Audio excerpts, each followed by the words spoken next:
அனைவருக்கும் வணக்கம். நான் ஃபெஸ்டிகா. இன்னைக்கு நான் என்ன கதை சொல்ல போறேன் அப்படின்னா, குந்தி தேவியோட பாவம் எப்படி சப்தசாகர தீர்த்தமால போனது அப்படின்றதான் சொல்ல போறேன். குந்தி தேவி யாருன்னு நம்ம எல்லாருக்குமே தெரியும். பஞ்ச பாண்டவர்களோட அம்மா. அவ கன்னியா இருக்கும் போதே ஒரு குழந்தைய பெற்றெடுக்கிறா. அவர் பேர் தான் கர்ணன்.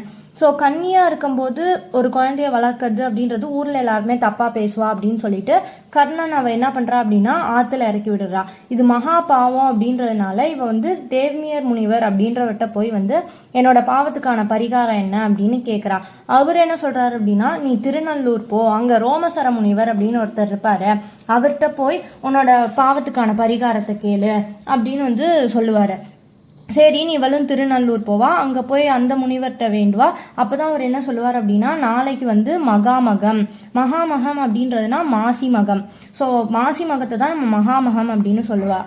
அதனால அவர் என்ன சொல்றாரு அப்படின்னா, நாளைக்கு மகாமகம், நீ சப்த சமுத்திர ஸ்நானத்தை செஞ்சே ஆகணும். சப்த சமுத்திர ஸ்நானம் அப்படின்றது 7 கடல்லையும் நீ ஸ்நானம் பண்ணணும்.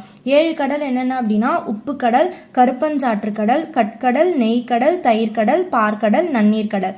இந்த 7 கடல்லையும் நீ போய் ஸ்நானம் பண்ணு, அப்போதான் உன்னோட பாவம் போகும் அப்படின்னு சொல்றாரு. சரி இப்படின்னு சொல்லிட்டு இவன் என்ன நினைக்கிறா அப்படின்னா, இந்த 7 கடல்லையும் நான் ஸ்நானம் பண்ணிட்டு என்னோட ஊர் திரும்புறதுக்கு எனக்கு எவ்வளோ நாள் ஆகுமே தெரிலையே அப்படின்னு சொல்லிட்டு இவ நல்லூர்ல உள்ள இறைவன்கிட்ட வேண்டா. அப்போதான் அவர் என்ன பண்றாரு அப்படின்னா, இவளோட வேண்டுதலை கேட்டு இறைவன் அங்க திருநல்லூர்ல இருக்கிற கோயில் தீர்த்தத்தையே 7 கடலா மாத்திடுறாரு.